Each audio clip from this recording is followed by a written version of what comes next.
Pessoal, a hora que vocês quiserem, estamos com 20. Só lembrando, quem puder colocar o nome, empresa e e-mail no chat, a gente vai enviar a apresentação do Dr. Geraldo para vocês. Tá? E dar boas-vindas e agradecer a participação de todos, né? Ótimo. Ok. Bom, vamos dar o início, porque está no horário que a gente marcou e provavelmente outras pessoas vão entrar aí e já se sintam cumprimentados. Bom, apenas dando boa tarde a todos, esclarecendo que esse é uma prática que a NUT tem implementado de praticamente todo mês fazer um encontro técnico sobre um determinado tema de interesse de todos nós.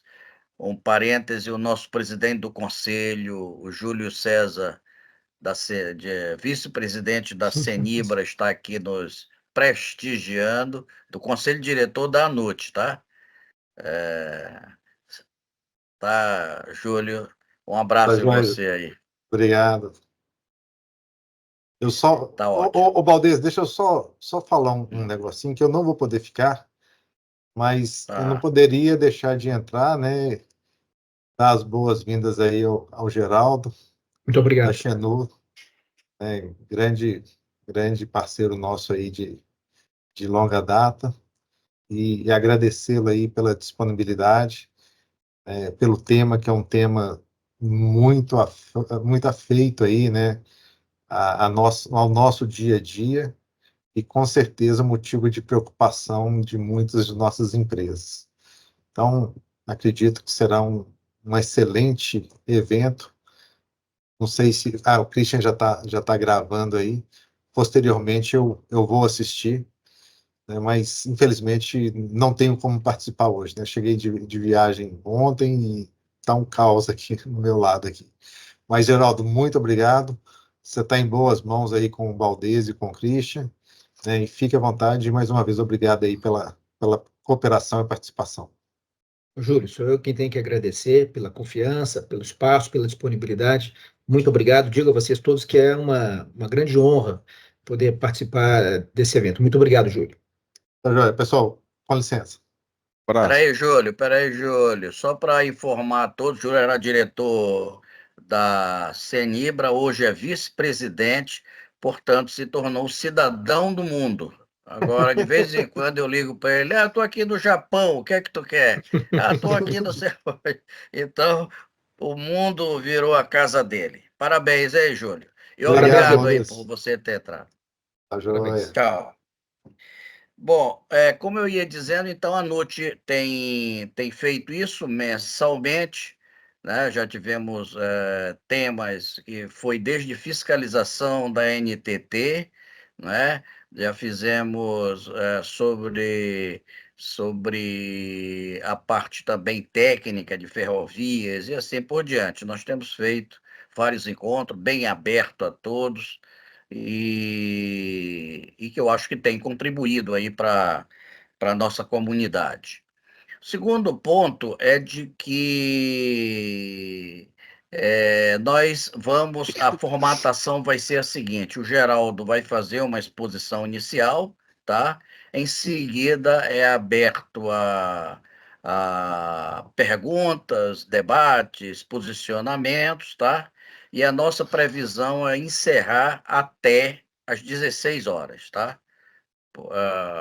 Até às 16 horas estará encerrado. Se encerrar antes, ótimo, mas às 16 horas a gente encerra.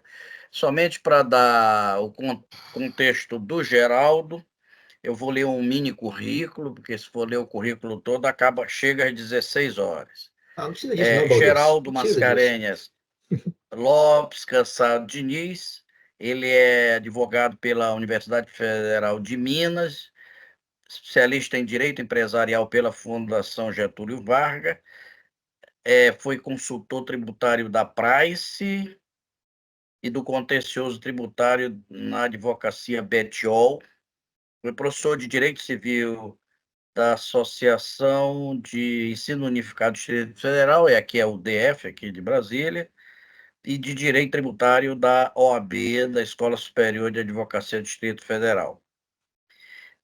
Compôs o extinto Conselho de Contribuintes do Ministério da Fazenda e atuou em outros comitês, como diretoria jurídica da Fiesp e da Ciesp. É sócio responsável pela área tributária da Xenu Oliveira Santiago. Então, qualificação profissional não falta, Geraldo. Geraldo, fique à vontade e Obrigado. pode iniciar a tua palestra. Obrigado, Baldes. Obrigado pelas palavras. Você é um amigo, então isso aí é boa vontade da sua parte. Muito obrigado. Mas eu agradeço também, Baldes, pelo convite. A gente acompanha a NUT há muitos anos, sabemos da seriedade, sabemos do compromisso com quem a NUT age, e ter essa oportunidade de passar com vocês aí 1 hora e meia falando desse tema é muito bom, é uma honra. Eu fico feliz por isso, te agradeço pessoalmente, te agradeço também em nome do escritório. Bom, pessoal, para a gente ir ganhar tempo, nós tínhamos aí programado falarmos sobre a emenda constitucional 132. Fato é que ontem, 17h40, o ministro Haddad vai até o Congresso Nacional, entrega um projeto de lei complementar para o presidente Lira, vai à casa do presidente Pacheco, entrega esse documento, faz uma série de observações e hoje teve uma coletiva sobre esse ponto. Aí eu vi isso, me falaram sobre isso ontem às 16 e pouco, tentei achar o documento, várias vezes não encontrei, acordei hoje de madrugada mesmo, consegui acesso ao tal documento, que posso, inclusive, depois disponibilizar aos colegas aqui, que é o projeto de lei. E é um projeto de lei que tem 499 artigos. 400 e... Ficou faltando um para bater 500, só para não arredondar para 500. 499 artigos. O ministro falou que boa parte deles é uma de aplicação específica, ou seja, que uma empresa não precisaria ter conhecimento de todos esses artigos. Ele tem razão quanto a isso, exceto quando ele fala que isso seria de 90%, ou seja, que 90% não precisaria examinar, não seria aplicável a determinadas empresas. Eu digo que é um pouco mais, na verdade, bem mais. Mas o documento sobre o qual nós vamos falar, ele tem algumas vantagens e tem algumas desvantagens. Eu tentarei explorar isso aqui com vocês. E o que eu fiz? Durante toda a manhã, literalmente toda manhã, eu procurei alterar a apresentação que eu tinha feito na semana passada, incorporando o que é passível de ser incorporado ou não nessa apresentação em função do projeto de lei complementar. Né? Então, se houver alguma imprecisão na apresentação que eu pretendo fazer para vocês, por favor, me perdoem, mas eu comecei a fazer isso hoje, no primeiro raiar do sol, terminei pouco antes do almoço, fiz uma revisão durante o almoço, mas essa é a ideia. Então, eu projetaria agora para vocês, se me permitem, essa pequena apresentação, tão somente para guiar o nosso bate-papo. E ficaria feliz que qualquer um de vocês, por favor, me interrompam.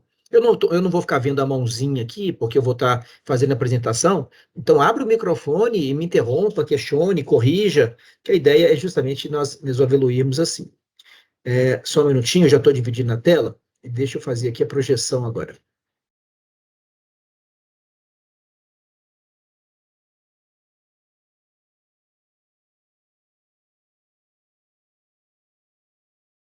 Já está aparecendo aí, pessoal? Sim. Sim. Bom, então, essa apresentação foi feita para hoje e a ideia é tentar trazer elementos específicos para o segmento de transporte de carga. Mas, para isso, eu acho que seria importante nós passarmos por alguns conceitos prévios. Alguns já conhecem, eu peço desculpas por isso, mas eu acho que a gente deve revisitar o contexto geral da reforma tributária, para, ao final, pensarmos quais são os impactos que isso teria no nosso segmento e em que condições. Eu não vou ter todas as respostas quanto a isso, mas a gente pode suscitar alguns debates sobre esse ponto. Eu vou passar relativamente rápido, porque a ideia não é ficar cansando vocês com isso, mas qualquer coisa, por favor, me interrompa. Então, pessoal, sistema atual, famoso manicômio tributário. E o que classifica nosso sistema atual? Complexidade, custo e risco. Para mim é só isso. Hoje o sistema é extremamente complexo, extremamente caro, seja no que se refere à apuração, seja no que se refere aos valores pagos, e extremamente arriscado. E o que leva a isso? Obviamente a quantidade de tributos, É uma coisa absurda. A quantidade de obrigações tributárias, que é mais absurdo ainda. E pior ainda, as penalidades pelo descumprimento de obrigações acessórias são cada vez mais crescentes e elas não são mais isoladas, ela tem como base os valores da operação, o que é assustador. A legislação por estado e por município. Poxa, você tem que saber qual que é a legislação do país inteiro, de todos os estados, para fazer uma determinada operação que transite por eles, no que se refere à carga, principalmente, né? É uma legislação não codificada. Eu estava comentando isso agora com o Baldez antes, pelo menos a nova PLC pretende fazer com que tudo fique um pouco mais codificado, fique um pouco mais próximo, né? É mal redigida. E por que mal redigida? Porque é feita uma referência a uma lei, que faz uma referência a outra lei, que faz uma referência a outra lei, que foi revogada por sei lá o quê. Então isso gira esse famoso manicômio. E a guerra fiscal que nos coloca numa posição de vítimas nisso. A guerra fiscal não é interessante, ela não vitimiza os estados que guerreiam entre si. Ela vitimiza os contribuintes, pobres coitados que estão naqueles estados, né? Porque gera também um desconforto, uma insegurança muito grande. Então, hoje, se tem insegurança jurídica, mais risco fiscal. E isso é o que decorre do sistema atual. E a pretensão do novo sistema é alterar isso ou minimizar isso. E aí, ele tem alguns objetivos. Então, ali eu não coloquei o PLC, porque aparentemente ele não tem um número ainda. A versão que eu recebi ainda não tem um número, mas a emenda constitucional 132 e o PLC tem um objetivo. E aqui, pessoal, eu gostaria de chamar a atenção para um ponto. Vocês já pararam para pensar que se a gente considerar a Constituição em 1988, e que nós estamos em 2024, tiveram 132 emendas constitucionais. Eu fiz uma conta ontem, dá mais ou menos uma emenda a cada 3 meses. Olha que loucura. No Brasil, a nossa Constituição sofre uma emenda a cada 3 meses. E, por coincidência, minha mãe foi professora de Direito Constitucional por muitos anos. Eu comentei com ela sobre esse assunto que eu ia tratar hoje com vocês, e ela é especialista em Direito Constitucional comparado. E ela falou que o Brasil é disparado o país que mais retalha a Constituição, que mais altera a Constituição. Então, esse é um ponto. Bom, e aí, o que se objetiva? Simplicidade, transparência, justiça, cooperação e meio ambiente. Tudo muito nobre, tudo muito, muito bonito. Vamos ver se a gente chega lá. Esse é o ponto. E através de quê? Redução da quantidade de tributos e do regramento, das obrigações acessórias, a famosa legislação uniforme, neutralidade fiscal, que nada mais é do que a manutenção da carga tributária média, não significa que todo mundo vai pagar a mesma coisa, mas que a incidência média da carga seria mantida. Vamos ver. Isso a gente só vai descobrir daqui a alguns anos. O fim da guerra fiscal e desses conflitos, né? E transferência da tributação para o destino. Então, será que isso vai acontecer? Como? Parece que sim, porque eu confesso a vocês que não era um pouco distante do meu pensamento, em algum momento, estar tratando de reforma tributária depois de tantos anos que eu ouço isso. Eu formei em 96, e desde que eu formei em 96, eu ouço assunto de reforma tributária. Então, aparentemente, chegou. E pelo que a gente tem visto, esse projeto de lei tende a ser aprovado ainda este ano. Tá? Obviamente, vão ser inúmeras as pressões que vão ser postas em cima do parlamento, não tem dúvida disso, mas a vontade política de fazer a coisa acontecer, aparentemente, existe. Bom, todo mundo sabe, não vou ficar passando sobre isso, e vamos só concentrar aqui, para não perder tanto tempo, nos fatos de que o PIS, COFINS e o IPI passam a se integrar ao CBS, né? E, por outro lado, os tributos estaduais, o ICMS e o ISS, passam a compor o IBS. Então, nós temos uma contribuição, e no que se refere às operações federais, e temos um imposto, no que se refere às operações do município e dos estados. Bom, e aí, o que eu gostaria de repassar com vocês, já adaptando, o que vocês estão vendo aqui, já é adaptado à nova lei complementar, ao novo projeto de lei complementar. Tá? Isso aqui não é mais só uma previsão da emenda constitucional 138, mas eu já tentei fazer essa adaptação em relação à própria lei complementar. Então, vejam bem, todo mundo já sabe, inicie sobre operações com bens e serviços, importações e economia digital. Porém, Vejam que interessante. Incide também sobre doação. Doação, no que se refere a partes relacionadas. E o fornecimento não oneroso de bens e serviços. Então, se houver parte relacionada de uma forma geral e houver essa doação, isso passa a ser tributado pelo IVA dual, como também no caso de fornecimento não oneroso de bens e serviços. Por outro lado, ele não incide sobre exportação, ok? Mantidos os créditos, novidade nenhuma. Sobre as transferências, o que é muito bom, porque há anos e anos alguns estados ainda exigem a incidência do ICMS sobre apurações de transferência, foi necessário o Supremo Tribunal Federal declarar a ilegalidade disso, a inconstitucionalidade disso, óbvio. Ele excetua também as operações societárias, porque havia-se um debate se a transição, o patrimônio vertido de uma sociedade cindida por uma nova companhia seria ou não objeto desses tributos, e ele exclui esse ponto, né? E os descontos incondicionais, que é a legislação já existente, ou seja, se mantém a não incidência em se tratando de operações sobre descontos nitidamente inconstitucionais. E vocês vão poder ver no PL que ele delimita o conceito de descontos inconstitucionais, com declaração na nota, uma série de pontos. Fato gerador, no que se refere à nossa operação, no que se refere a transporte de carga, precisamente, ele fica claramente como sendo o local de entrega.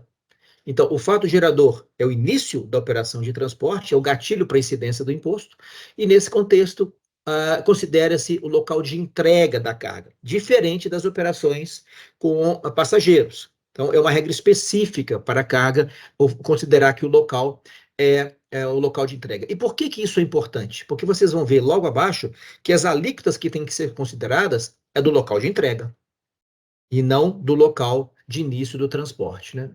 Há uma manutenção daquela ideia que nasceu com base nas jurisprudências de que o transportador tem solidariedade fiscal no que se refere a documento declarado inidôneo, ou caso entregue a carga em local diverso, isso já é uma construção antiga, né?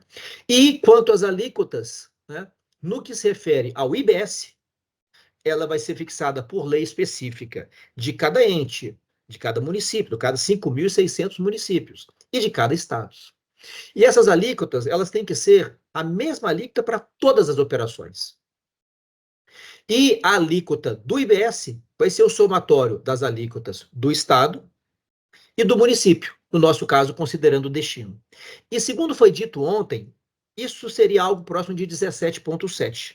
Esse número que vocês estão lendo aqui, ele não está escrito em lugar nenhum. Não está no PL, no projeto de lei complementar, muito menos na emenda constitucional. Isso decorre do que foi dito pelo Ministério da Fazenda, pela Receita Federal, nas apresentações que foram feitas. Então, daqui já dá para se entender. Ou seja, se o IBS vai substituir o ICMS e o ISS, né, conforme nós falamos, a alíquota média dessa substituição, a priori, seria 17,7, próximo da alíquota padrão de 18 do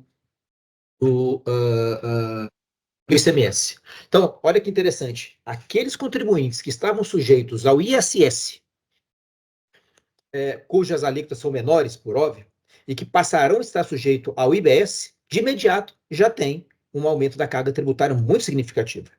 Então, alguns contribuintes que pagavam o ISS à razão de 4, 5, né, agora não mais existirá o ISS, estarão sujeitos ao IBS a uma alíquota prevista 17,7. Para quem está no ICMS, talvez a diferença não seja tão gritante por enquanto. A gente vai poder ver outros pontos. Mas já percebo aqui que para serviços não sujeitos ao ICMS, mais sujeitos ao ISS, e aí, obviamente, nós não estamos falando de transporte de carga em operações interestaduais, que está sujeito ao ICMS, a operação, a majoração de alíquota é brutal. Brutal. Profissionais liberais e tudo mais. Bom, e aí, quanto à CBS, a própria contribuição é fixada por lei ordinária e, novamente, uma estimativa que foi demonstrada de 8,8%. O que daria o somatório de 26,5, que é o que está colocado em todos os jornais do dia de hoje. Então, essa é a origem. E essas alíquotas de referência, a gente vai falar isso um pouquinho mais à frente, para não cansá-los, ela vem aí de um cálculo feito pelo Tribunal de Contas e aprovado pelo Senado Federal. Bom, cumulatividade. Esse ponto, para mim, é o ponto. Eu estava muito preocupado se, de fato, essa não cumulatividade seria ampla. Se de fato a gente não cairia lá naquelas armadilhas do artigo 33 da Lei Complementar 87, aqueles absurdos todos que restringiam os créditos, né? Que falava de uma série de conceitos de material de uso e consumo, o que é um grande absurdo. Mas me parece, mas eu não sei, eu não quero queimar minha língua, que de fato essa não cumulatividade tende a ser plena, pelo menos com base na emenda 138 e no projeto de lei complementar. Eu explico por quê. Porque lá eles colocam muitas restrições a material de uso e consumo pessoal. Pessoal. E aí, obviamente, nós não estamos falando de operações com pessoas jurídicas. E ele cita, inclusive, joia, tabaco e uma série de questões quanto a esse assunto. Tá? Ele, então, é muito expresso e não apresenta as restrições que a legislação atual tem. Então, me parece que pela primeira vez nós teremos uma não cumulatividade, se não plena, muito próxima disso. E isso pode ser um dos elementos, pessoal, peço que vocês reflitam sobre isso, que talvez tragam algumas vantagens, dependendo do tipo de operação.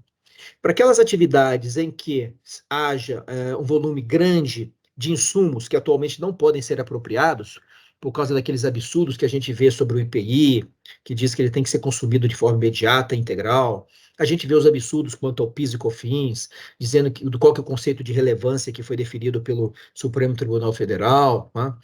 Ou seja, isso tudo estaria, de uma certa forma, mitigado se mantida essa interpretação. Tá? Porém, esses créditos não podem ser objetos de correção monetária e não podem ser objeto de transferência.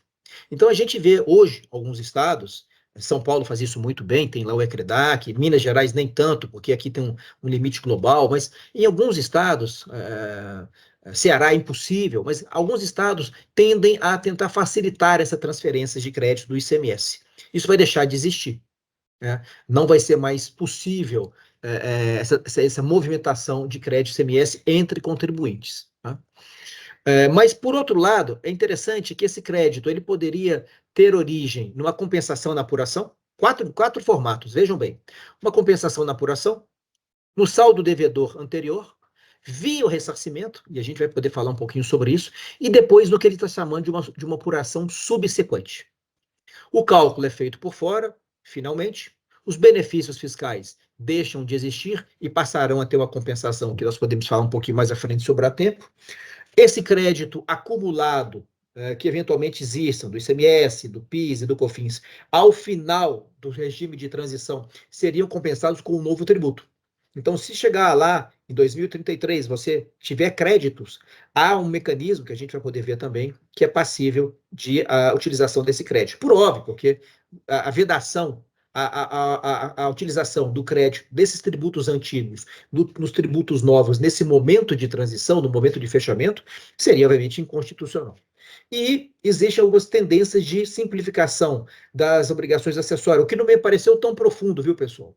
Isso aqui, se tem um ponto de interrogação para mim grande aqui, é o que eles vão fazer efetivamente com essas obrigações acessórias. É fato que, reduzindo a quantidade de tributo, se reduz o volume de obrigações acessórias. Mas a tendência, a sedução que as autoridades fazendárias têm de criar mecanismos de controle e tudo mais, é crescente. É crescente. Então, eu não sei, para ser sincero, se isso vai ser uma verdade tão grande assim. Bom, evoluindo um pouco mais, no que se refere à apuração e tudo mais, a gente vai ter um documento único. Lembre-se que nós estamos falando de um IVA dual, então é um documento único, com apuração mensal e consolidada de todos os estabelecimentos da sociedade. Por outro lado, paga-se via um único estabelecimento, a multa habitual de 0,33 limitada a 20, e a possibilidade de ajuste do saldo, como, por exemplo, estorno e outras questões. Esse ressarcimento, que eu acho algo muito interessante, que é um ponto a ser louvado, vamos ver como é que ele vai funcionar. O que se diz sobre isso? Em resumo, porque existe um capítulo inteiro sobre isso. Essas 4 ou 5 linhas que eu escrevi sobre o ressarcimento estão resumindo algumas páginas. Ele tem que ser solicitado até o encerramento da apuração daquele mês, sendo que a sua apreciação se dá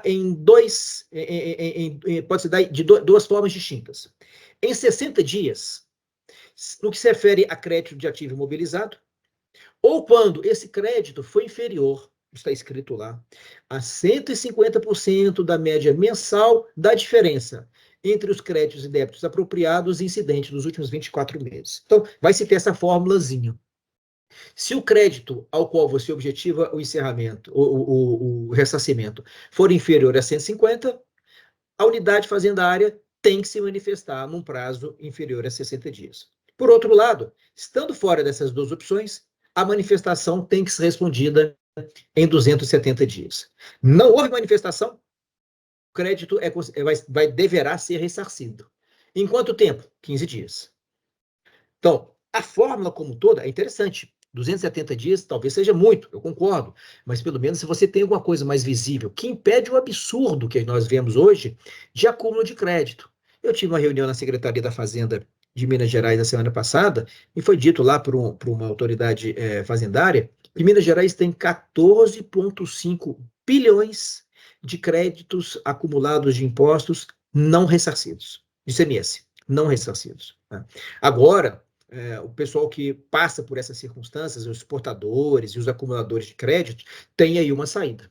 Só que, eu coloquei aqui, e se não for devolvido? Se não for ressarcido, o que acontece? Nada. Porque a lei, o projeto de lei complementar não fala. Ele fala que deverá ser ressarcido, mas não fala. Na eventualidade de não ser ressarcido, acontecerá A, B, C e D. Não tem isso, pelo menos por enquanto. Então, espero que não entre naquelas figuras como, por exemplo, a gente tem dos precatórios, que obviamente é diferente. Eu não estou confundindo as figuras, mas em que não se paga e pronto. Se empurra, se procura, se altera a legislação, vê uma outra lei complementar e altera esses 270 dias para 500. Então, quer dizer, é muito bom, mas não é, digamos, tão definitivo, né? E aí, ainda um ponto especificamente sobre transporte de carga, é interessante que o transportador autônomo de carga, quando você contrata um transportador autônomo de carga, está claro o seu direito de um crédito presumido. E isso ele vai ser calculado como o valor total da operação de transporte. Então, isso aqui é um ponto que clarifica a legislação, achei muito interessante no sentido de fazer com que o transporte, a contratação do transportador autônomo dá também o direito a um certo crédito, no caso aqui calculado de forma presumível. As alíquotas, né? Bom, nós vimos lá atrás a existência das tais alíquotas de referência. E o cálculo dessas alíquotas não é algo tão singelo como pode parecer. Fato é que o comitê gestor, a gente vai poder falar um pouquinho mais à frente, é obrigado a prover uma série de informações, e a Receita Federal idem.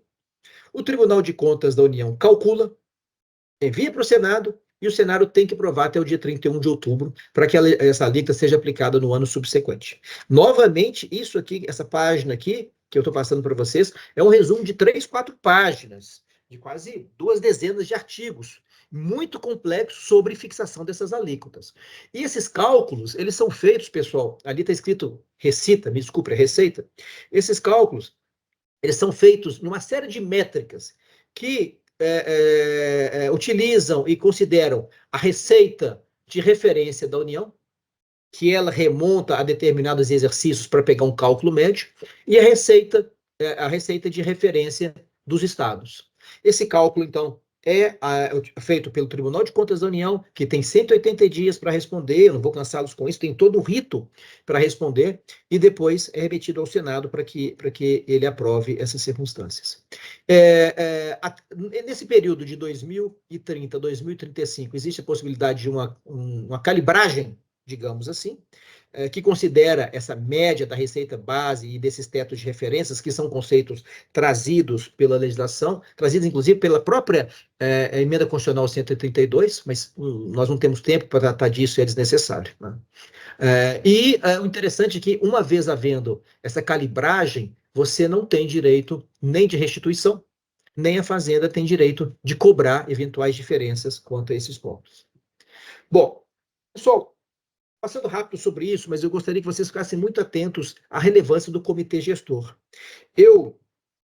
A lei complementar, o projeto de lei complementar atual, que foi entregue ontem, não trata desse assunto de forma aprofundada. Pelo que eu entendi, haverá uma nova lei, um projeto de lei complementar, que vai versar sobre o comitê gestor. Pessoal, mas seja como for, é de extrema relevância. Esse comitê gestor do IBS obviamente o CBS continua com a Receita Federal do Brasil, mas o comitê gestor do IBS tem um poder impressionante, impressionante. Ele tem total independência orçamentária, financeira como um todo.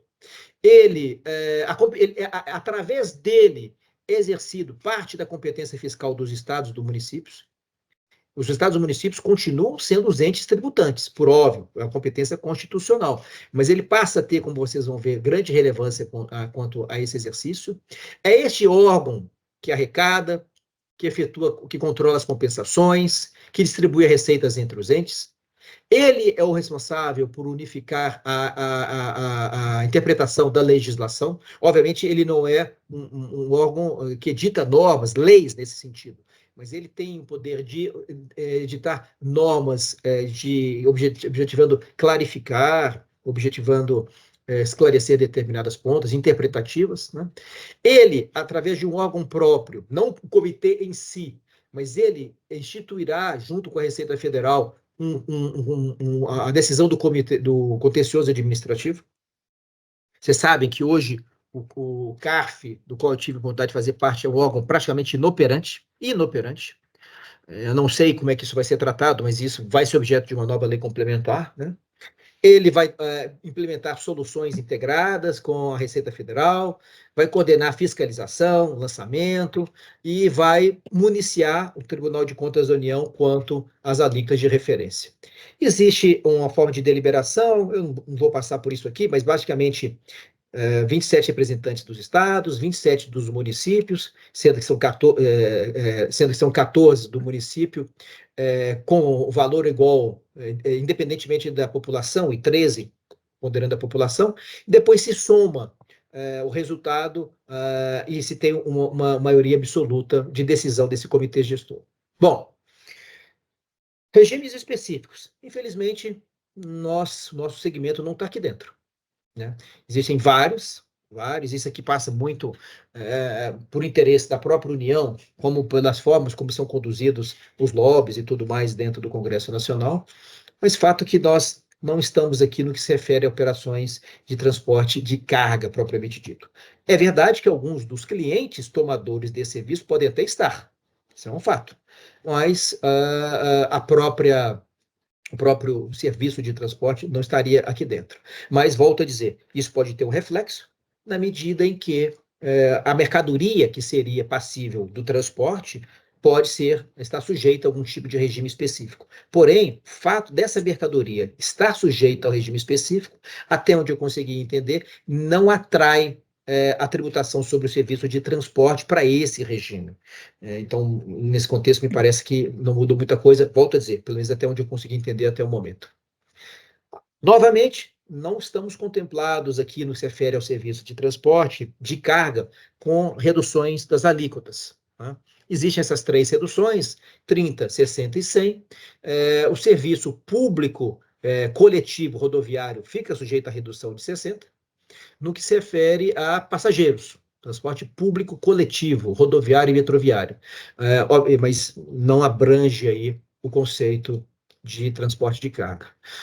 E também existe a redução de 100%, mais ligado a isenções, bens de capital, cesta básica, automóveis por pessoas portadoras de deficiência, ProUni e tudo mais. Bom, a regra de transição, ela não mudou muita coisa, ela foi bem explicada, ela foi bem tratada quanto a isso, né? Ou seja, em 2026 tem-se o início de um período de teste da CBS, ele passa a ser implementado em 2027. Então, a implementação do CBS é fácil, ou seja, em 2027 o CBS entra com todo o vapor dentro do regime tributário brasileiro. O IBS não, o IBS passa por um regime de transição um pouco mais complexo. Ele é escalonado ao tempo. E, inclusive, no que se refere a não só as alíquotas do IBS que vão sendo aumentadas e as alíquotas do ICMS e do ISS que vão sendo proporcionalmente reduzidas nesse período, entre 2028 e 2033. Né?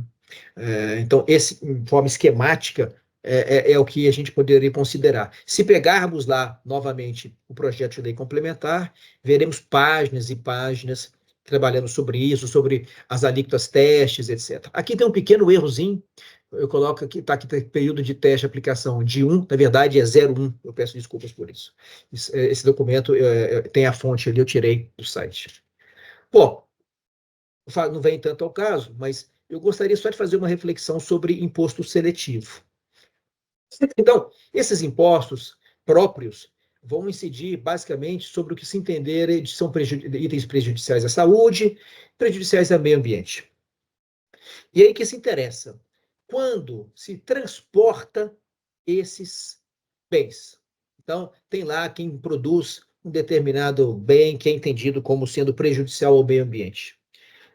O serviço de transporte desse produto estaria sujeito ao imposto seletivo?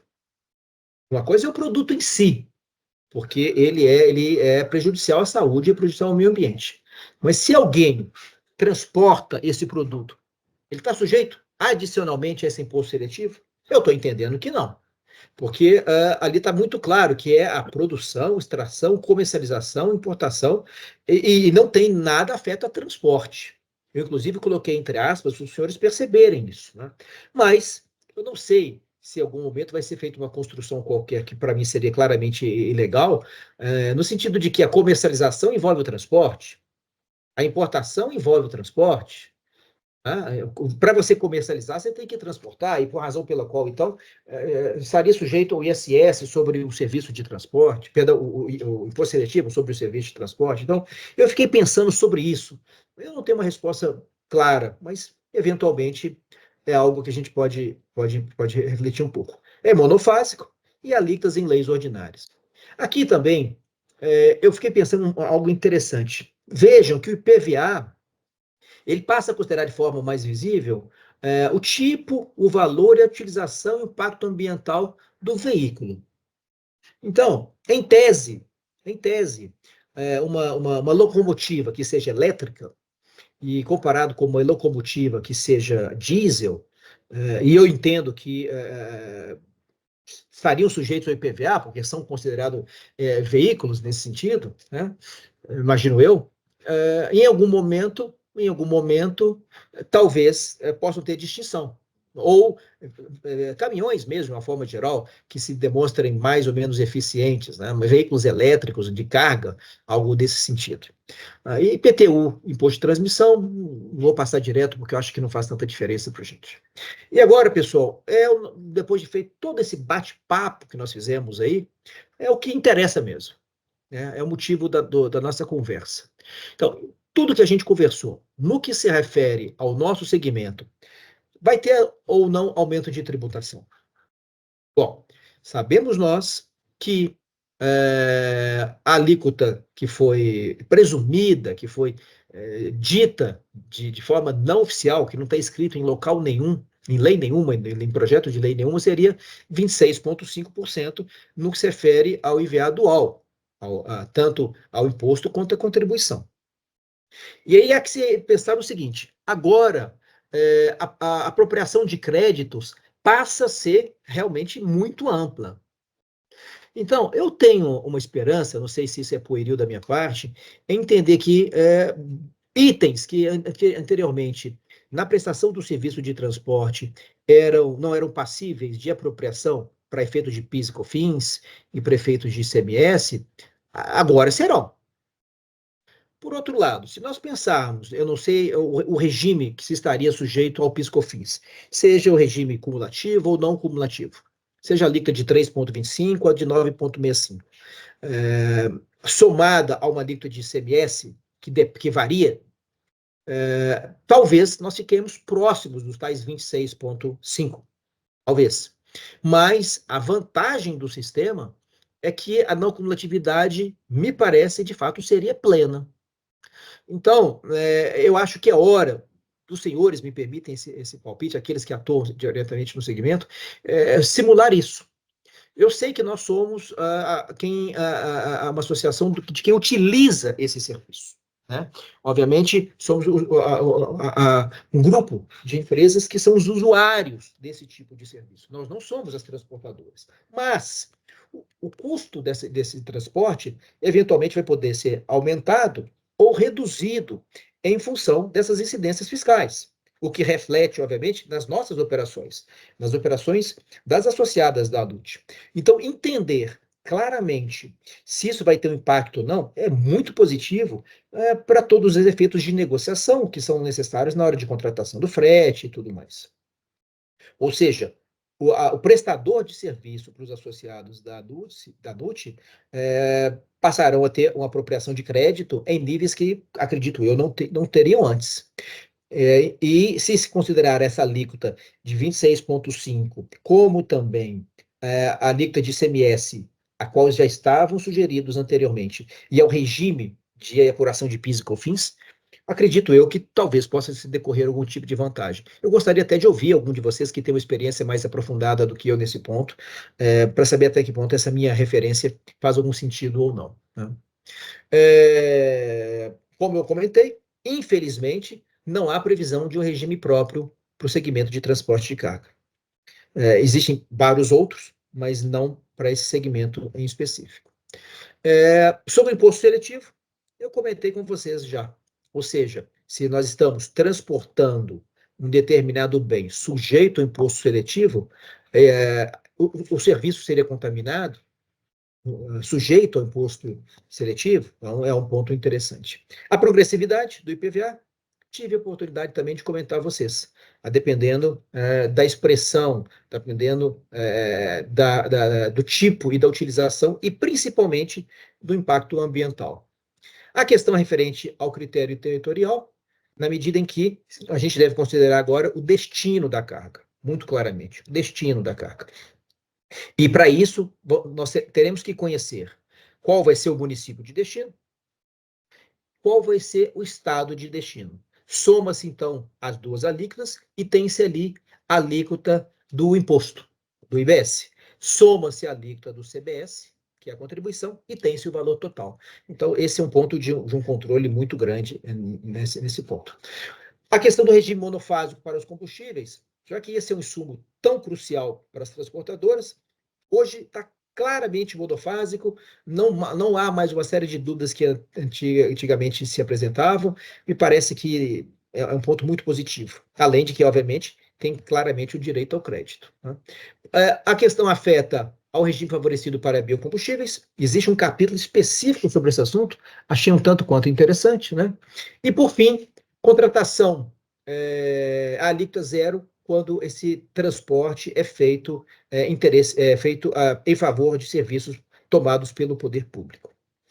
Bom, pessoal, eu tentei resumir e tentei ser rápido no que se refere não só a um breve resumo da emenda constitucional 132, como também a sua adaptação ao projeto de lei de 499 artigos que foi editado e foi entregue no dia de ontem, melhor dizendo, ainda vai ser sujeito à apreciação do Congresso Nacional, e esses são os pontos que eu imaginei, que eu consegui refletir no que se refere aos impactos no setor de transporte e, obviamente, para aqueles, como os associados da LUT, que são usuários desse serviço de transporte de carga. Gostaria muitíssimo de saber se há algum ponto, alguma dúvida que eu pudesse tentar colaborar, e agradeço muitíssimo novamente ao Baldez por essa oportunidade. Eu não sei se foi muito rápido ou muito devagar, mas eu fiquei um pouco preocupado com o tempo de todos vocês. Excelente, Geraldo. Acho que deu um overview aí muito grande, um cenário bom para a gente começar a conversar sobre o tema. Eu vou fazer o seguinte, eu vou fazer uma indagação, Geraldo, aí depois vocês levantem a mão para a gente poder organizar os questionamentos a Geraldo. Geraldo, o imposto seletivo, pelo que você falou, pega os combustíveis, aliás, o regime específico de combustíveis e lubrificantes. Esse é o item de maior peso no custo operacional do transporte. Uhum. Isso poderá criar alíquotas diferenciadas para esse insumo e isso refletir num preço de frete menor? Tá. Essa é a primeira pergunta. Pois não. Eu posso fazer logo a outra? Porque aí, Pode, por favor. Isso, essa é a primeira. A segunda é o seguinte: uma empresa, ela é cercada de uma série de atividades de prestação de serviço. Quer dizer, ela tem uma unidade industrial interna em si, que transforma a matéria-prima em produto, mas tudo o mais ela tem de prestação de serviço, seja transporte, seja serviço.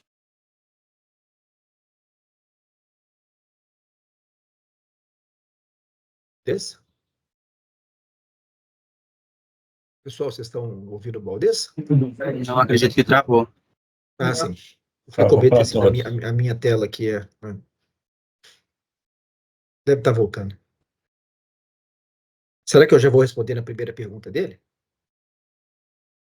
Eu vou responder. Geraldo, aí ele vai ficar sem resposta. É verdade.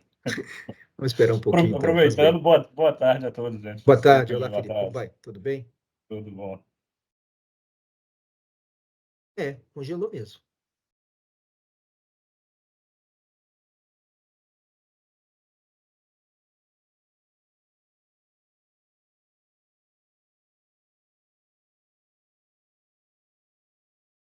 Eduardo? Vamos pular aqui o Valdez até ele voltar? Enquanto ele volta, isso.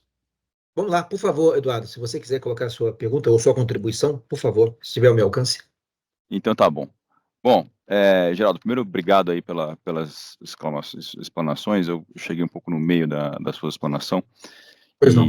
Novamente, o tema é super relevante aí para o setor, né? E verdade. Eu queria pegar um gancho num tema que você levantou uma hipótese, né?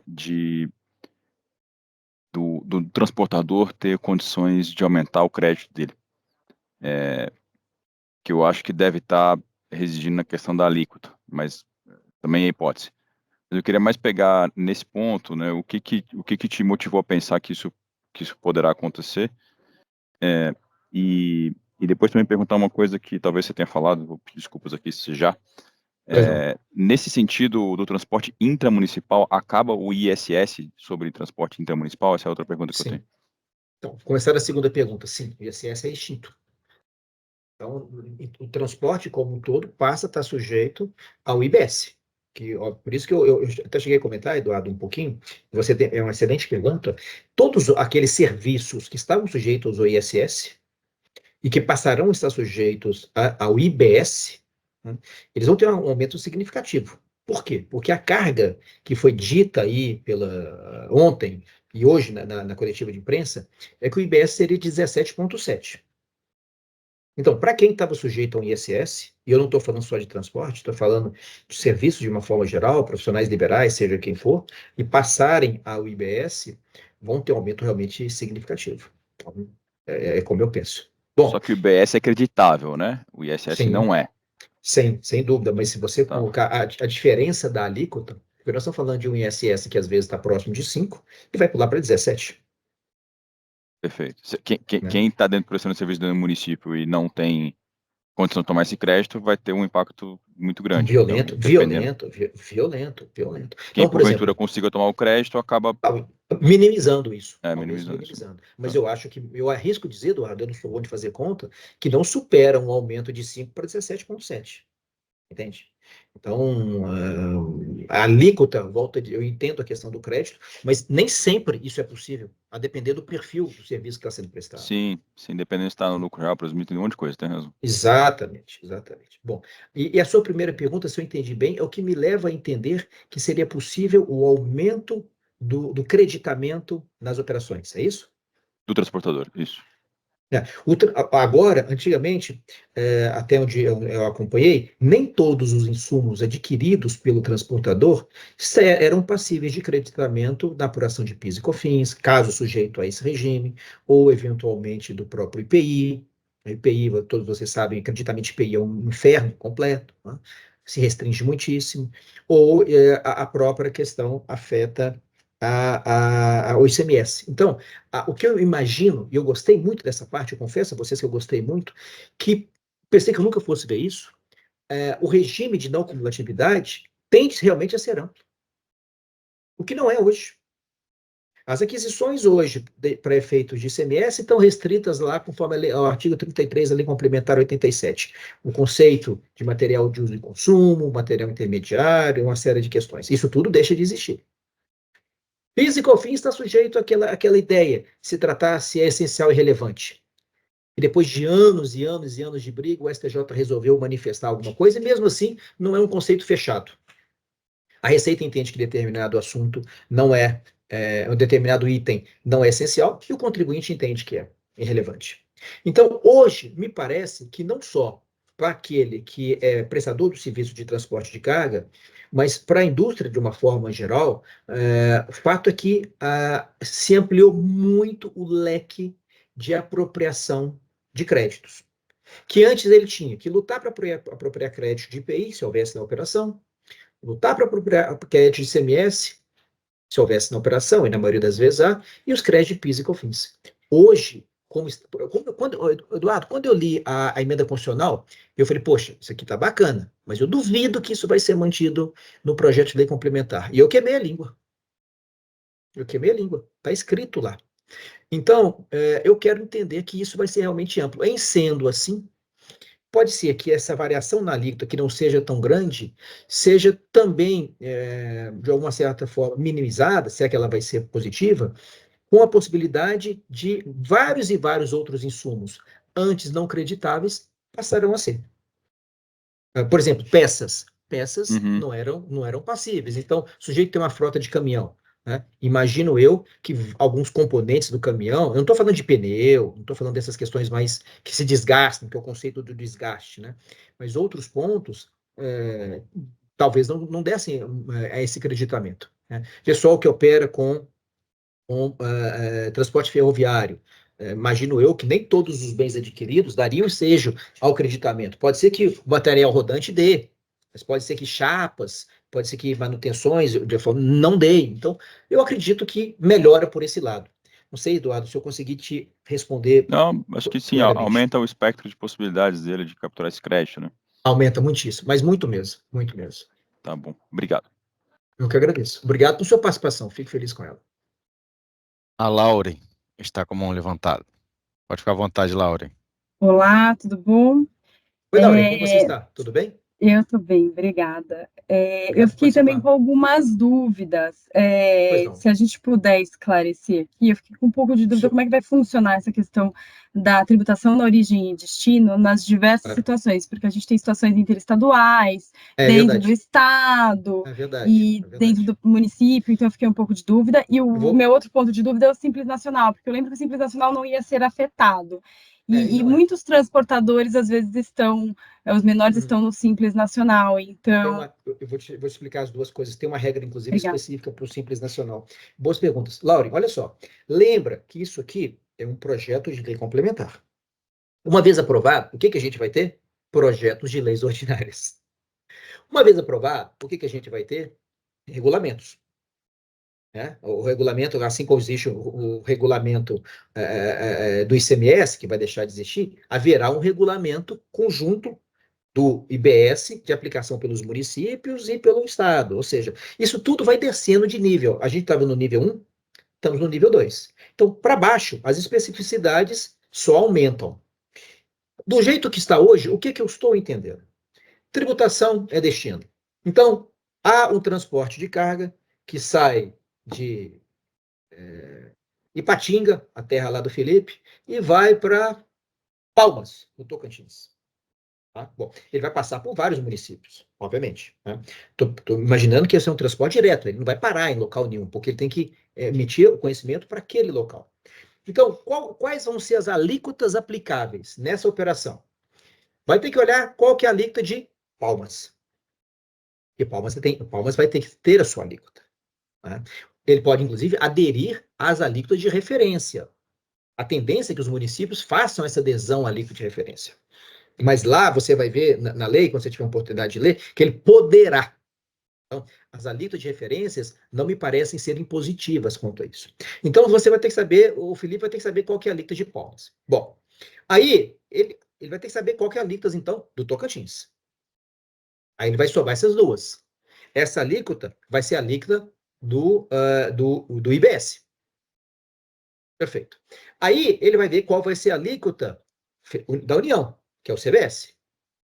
Somando, então, as duas alíquotas, lembrando que a primeira é uma somatória de duas, não são 3 alíquotas, tem que entender bem isso. Nós estamos falando de 2 tributos, só que um deles é composto de 2 alíquotas que se somam.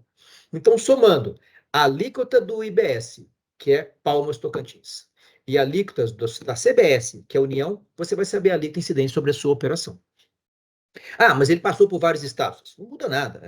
Vários municípios. O serviço é o destino, ele só está transitando.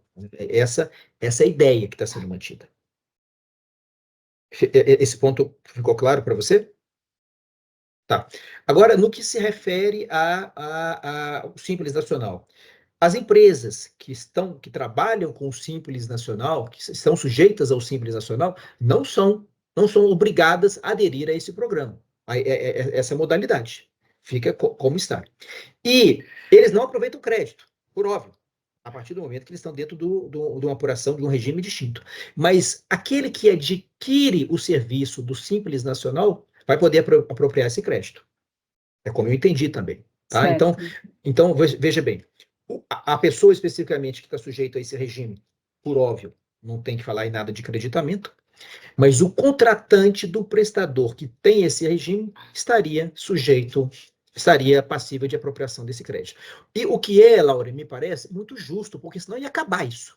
Ninguém ia adquirir serviço de transporte de quem está sujeito ao Simples, porque não ia poder apropriar o crédito da aquisição daquele serviço. Isso mas acabaria o segmento.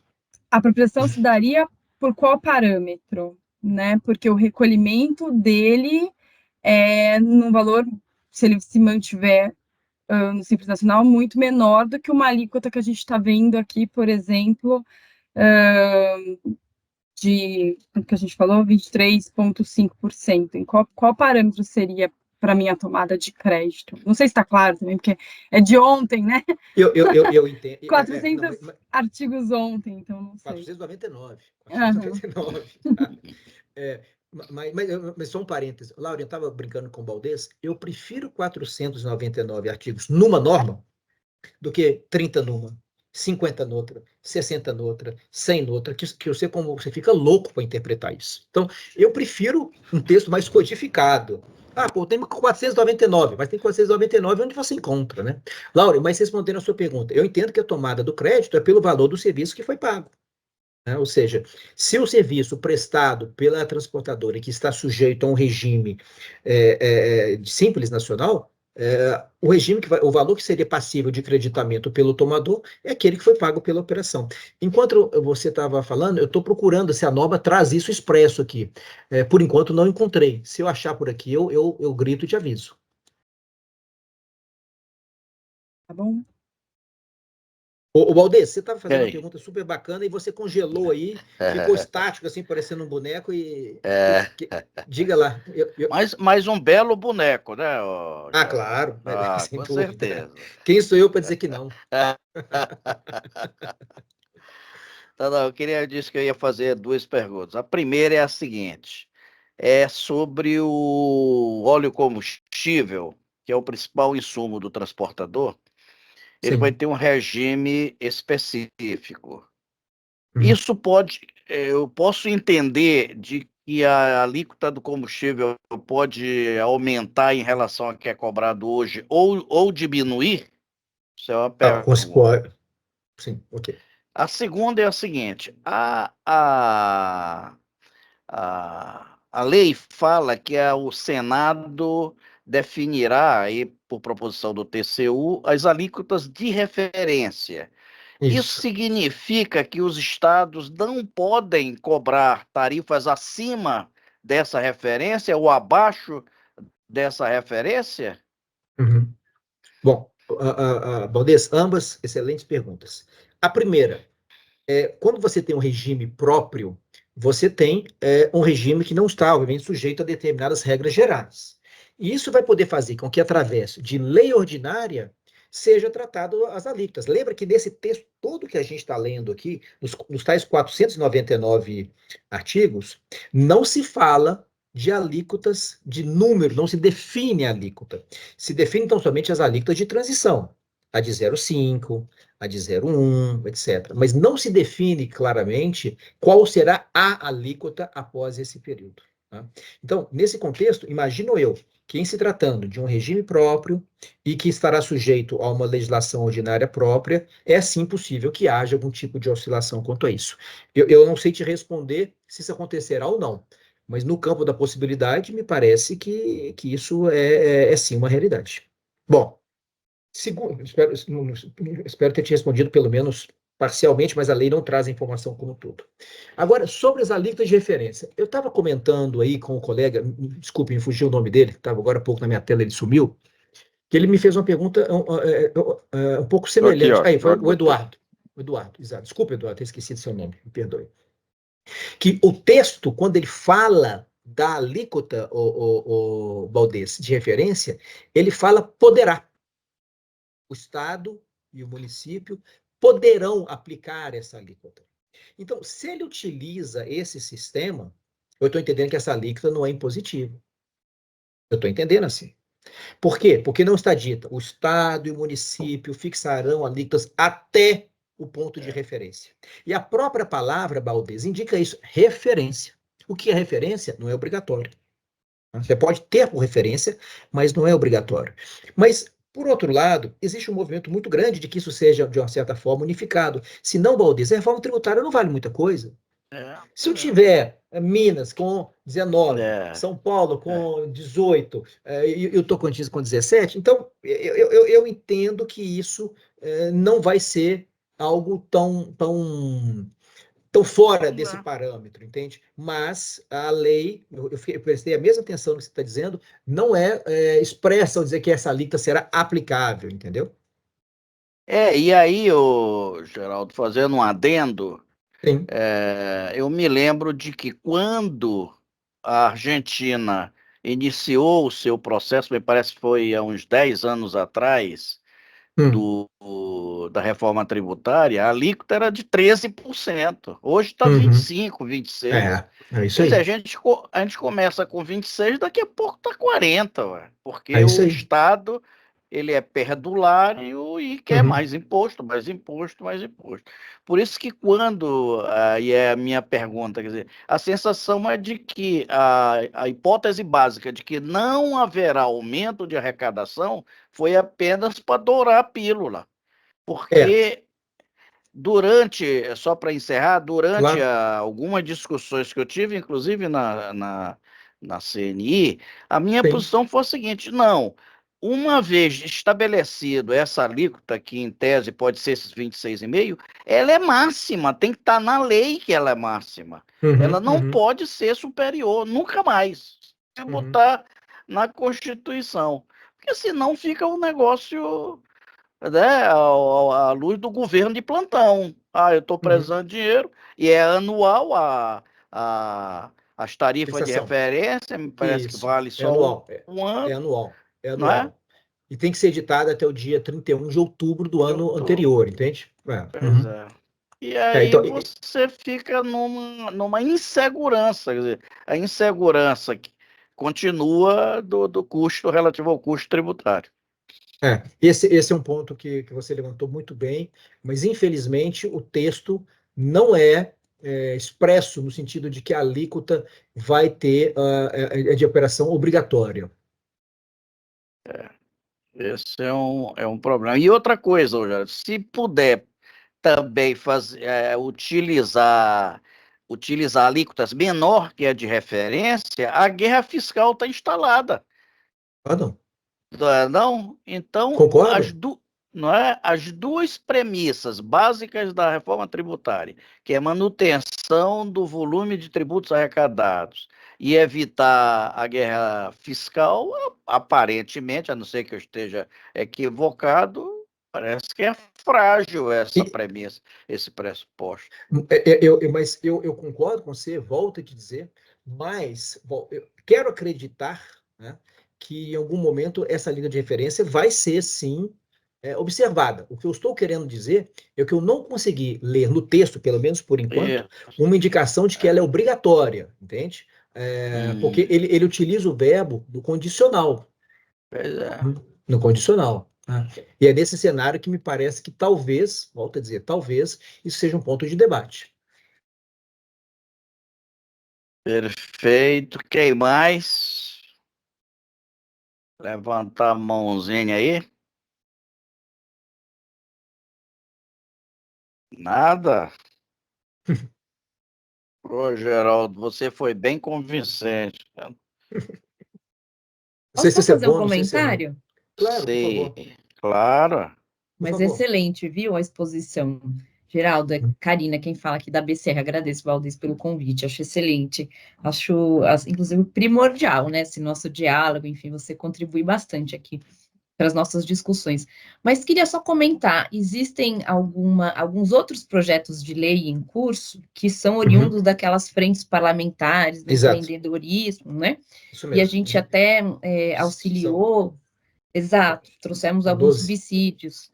E aí tivemos também esse desafio, Geraldo. Ontem à noite chegou esse PL, né, do governo, 400 Você conseguiu obter lá à noite? Eu não consegui. Eu fiquei até 11 horas da noite tentando achar na internet e só encontrei hoje de manhã, para ser sincero. Mas foi só hoje de manhã que apareceu lá depositado, é isso mesmo. Ok. A gente conseguiu ter acesso, enfim, por conta dos grupos de trabalho que a gente estava, que a gente participa, mas realmente a gente só conseguiu ter acesso ao texto oficial hoje pela manhã. Mas o que a gente tem feito agora, só para compartilhar com vocês, a gente Por favor. Oi? Por favor. A gente está fazendo uma análise, exatamente essa análise que você nos enviou, a gente está fazendo uma análise comparativa com o que havia sido apresentado inicialmente. Eu não sei qual é a percepção de vocês, inclusive de você, Valdez, sobre os projetos de lei que foram já apresentados por essas frentes parlamentares. Se tem alguma questão que você entende que não foi bem endereçada, a gente está fazendo essa análise agora, né? Qual que era uma preocupação do setor? A previsão daquele reequilíbrio cautelar por conta de toda a alteração, enfim, se a gente tivesse a regra de transição aplicável a todos os contratos de concessão, haveria algum desequilíbrio do contrato. Então, a gente até sugeriu que fosse prevista alguma regra clara sobre o reequilíbrio cautelar. E nos projetos de lei das frentes parlamentares, isso de uma certa forma foi endereçado. O que eu percebi nesse PL apresentado pelo governo, tem algumas premissas que não são muito bem direcionadas, aí fica meio que ficam algumas dúvidas, né? E aí a gente está justamente fazendo essa análise. Não sei, Geraldo, se você chegou a fazer uma análise específica sobre esse tema, de repente a gente pode até discutir posteriormente, mas seria um prazer, Karina. Me parece que nem tudo foi bem endereçado de acordo com as contribuições, né, que enviamos, dos problemas que a gente entendeu que deveriam ser enfrentados. Não. E vou um pouco além, Karina, não quero parecer pessimista, mas pelo que eu tenho visto e lido, eu não tenho nenhum tipo de informação facilitada, né, se quer tratar esse assunto no Congresso a toque de caixa. E eu estava vendo as reportagens do jornal de que, aparentemente, se quer colocar isso para votação antes da conclusão do primeiro semestre. Nós estamos entrando em maio, significa então seriam 2 meses, 60 dias. E por que eu acho que isso está acontecendo? Justamente para não dar muita oportunidade para a sociedade fazer grandes observações, grandes contribuições. Então, faz a toque de caixa, a coisa evolui mais rápido, não abre muito a debate, aprova, passou, o que foi, não foi, ponto. Então, esse assunto de que isso tem que estar já válido e aprovado esse ano, para que em 2025 esteja a operação plena e total, me parece uma estratégia de quem está à frente desse assunto para bloquear qualquer tipo de debate mais aprofundado. Eu não sei se você concorda comigo, Karina. Não, sim, é essa impressão que eu tenho mesmo, né? A gente não dá para já querer tramitar toque de caixa, a gente tem que ter uma discussão, concordo integralmente. A gente já tem a distribuição desses PLs que foram apresentados pelas frentes parlamentares, ainda me parece que acho que o Arthur Lira já designou quais são as comissões que devem passar. Mas, enfim, a gente tem que ter essa chance de debate, eu concordo, assim, ouvir os setores, né? Eu acho que agora é a hora, de repente, da gente apresentar notas técnicas, institucionais. Acho que até para a gente conseguir que as nossas contribuições sejam analisadas e contempladas, acho que agora é a hora da gente mostrar quais são as preocupações do setor. Perfeito. É isso aí, a hora é essa. E aí, se você quiser, Karina, eu tomo a liberdade de mandar para você o mapeamento que nós temos desses projetos. Se eu não me engano, são 12, alguns mais específicos, outros mais aprofundados. E a gente tenta acompanhar isso de longe, mas a gente tenta acompanhar até para saber como está evoluindo. Eu posso te mandar, e se você quiser algum tipo de reflexão, a gente volta a falar. Ótimo, tá bom? Sim, vamos falar, sim, acho importante a gente unir aqui quais são os esforços que a gente acha que entende que é necessário do setor, mas agradeço imensamente a participação, viu, Valdez? A gente está sempre de portas abertas para podermos contribuir no que for proveitoso para vocês. Valdez, Karina, a BCR é nossa parceira também, tá? Tranquilamente. Diga, Valdez, Geraldo. só para responder para você, de forma um pouco mais precisa, o que diz a lei quando você me fala se é obrigatório ou não. Deixa eu projetar para você aqui a norma. Eu não sei se está aparecendo aí.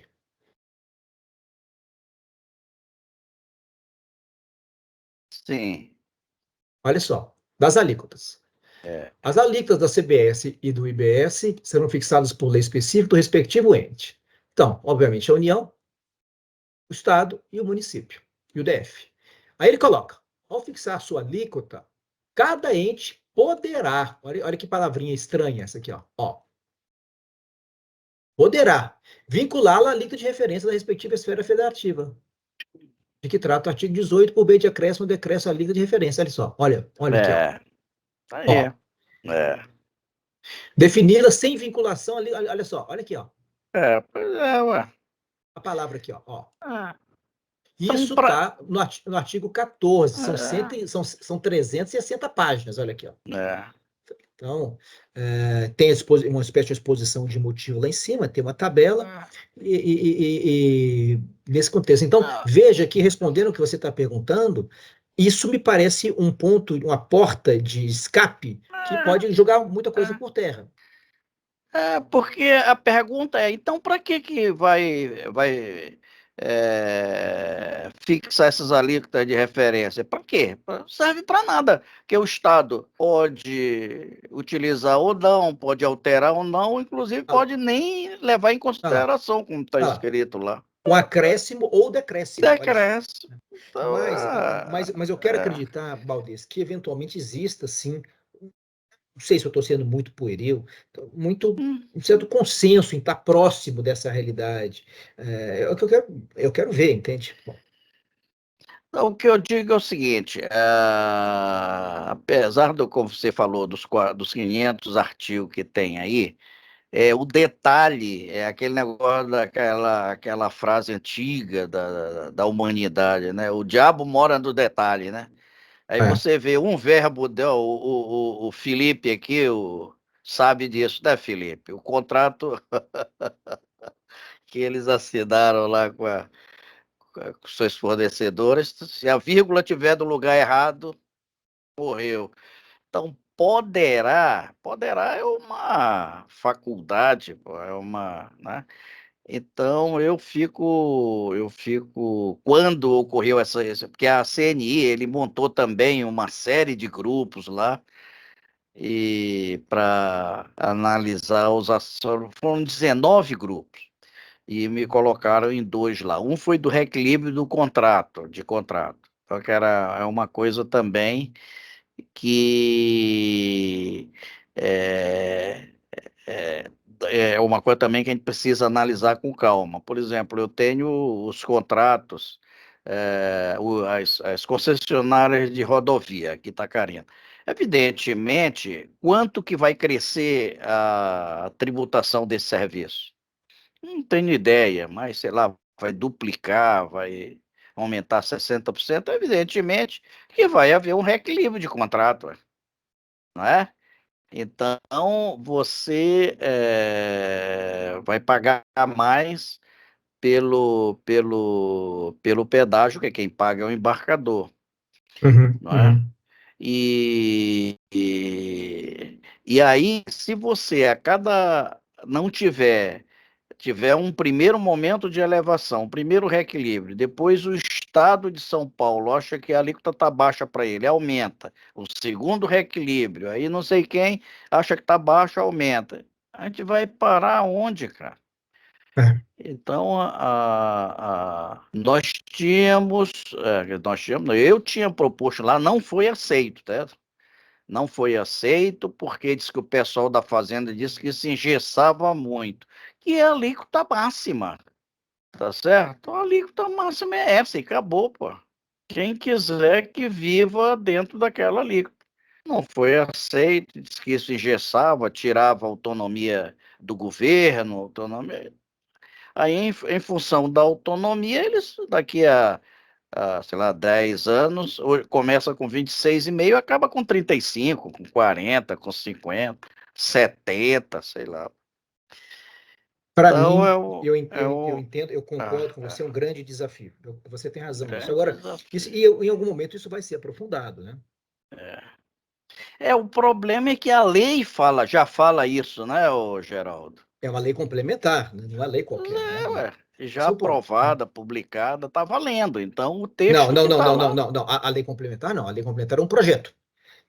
E isso que a gente está falando agora, por enquanto, é o projeto de lei complementar. Não, eu estou falando, mas tem a lei que já foi aprovada, ué.